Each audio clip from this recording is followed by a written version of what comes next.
Hello बच्चों, चलिए आज का हमारा प्रश्न है। सिद्ध कीजिए कि 3 गुणा 3 की घात 1/2 गुणा 3 की घात 1/4 गुणा 3 की घात 1/8 गुणा अनंत पदों तक का मान बराबर है हमारे पास 9 के। तो हमें यहाँ से यह सिद्ध करना है। तो इस प्रश्न को करने हैं तो हमारे पास यहाँ से हमारी मुख्य अवधारणा कार्य करेगी। यदि हमें यहाँ से कोई भी गुणोत्तर श्रेणी दी गई है, गुणोत्तर श्रेणी का अर्थ हुआ जिसका पहला पद ए है, अगला पद ए गुणा आर है, उसके अगला पद ए गुणा आर का वर्ग है, उसके अगला पद ए गुणा आर के क्यूब है। इसी प्रकार अनंत पदों तक यदि यह चली जा रही है और आर का मान हमारे पास यहाँ से 0 से लेकर 1 के मध्य है, तो उसके अनंत पदों का योग एस अनंत बराबर लिखा जाएगा a/1 माइनस आर आएगा। तो यदि अब हम यहाँ से देखें, हमें जो श्रेणी दी गई उसका जो प्रश्न सिद्ध करना है उसके लिए हम बाया पक्ष ले लेते हैं। LHS बराबर क्या दिया गया, 3 गुणा 3 की घात 1/2 गुणा 3 की घात 1/4 गुणा 3 की घात 1/8 गुणा, यही हमारे पास अनंत पदों तक चल रहा है यहाँ से। तो हम यहाँ से जानते हैं यदि हमारे पास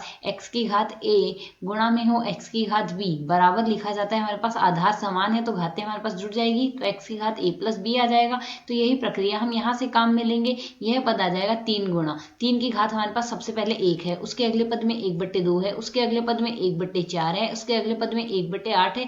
यही प्रक्रिया हमारे पास अनंत पदों तक चल रही है। तो यदि हम यहाँ से देखें, घात में हमारे पास गुणोत्तर श्रेणी में पद दिए गए हैं, तो यदि हम केवल घात के पदों को देखें तो घात के पदों को यहाँ से हम देखने पर हमें पद क्या दिया गया है, 1 प्लस 1/2 प्लस 1/4 प्लस 1/8 प्लस, यही प्रक्रिया अनंत तक चल रही है। तो यहाँ से यदि हम देखें, इसका प्रथम पद हमारे पास यही गुणोत्तर श्रेणी है जिसका प्रथम पद a बराबर है हमारे पास 1, आर सार्वनुपात है हमारे पास 1/2, तो इसके अनंत पदों का योग एस अनंत बराबर क्या लिखा जाएगा, आर का मान हमारे पास 0 से 1 के मध्य है, तो यह आ जाएगा a का मान है 1/, में आएगा 1 माइनस 1/2, जिसे हम सरल करके लिख सकते हैं 1/1/2, जो कि बराबर आ जाएगा 2। अनंत पदों का योग 2 आ गया। तो यहाँ से हम बायां पक्ष लेके चल रहे थे, बाएं पक्ष में हमारे पास 3 की घात के रूप में है यह, तो 3 की घात हमारे पास क्या आ गई, इन सभी पदों का योग जो कि 2 के बराबर है, तो 3 की घात 2 बराबर आ जाएगा हमारे पास 9, जो कि हमारे पास यहाँ से दाएं पक्ष के बराबर है। अतः बायां पक्ष बराबर आ गया दाएं पक्ष के। हमें यहाँ से यही सिद्ध करना था। आशा है समझ आया। धन्यवाद।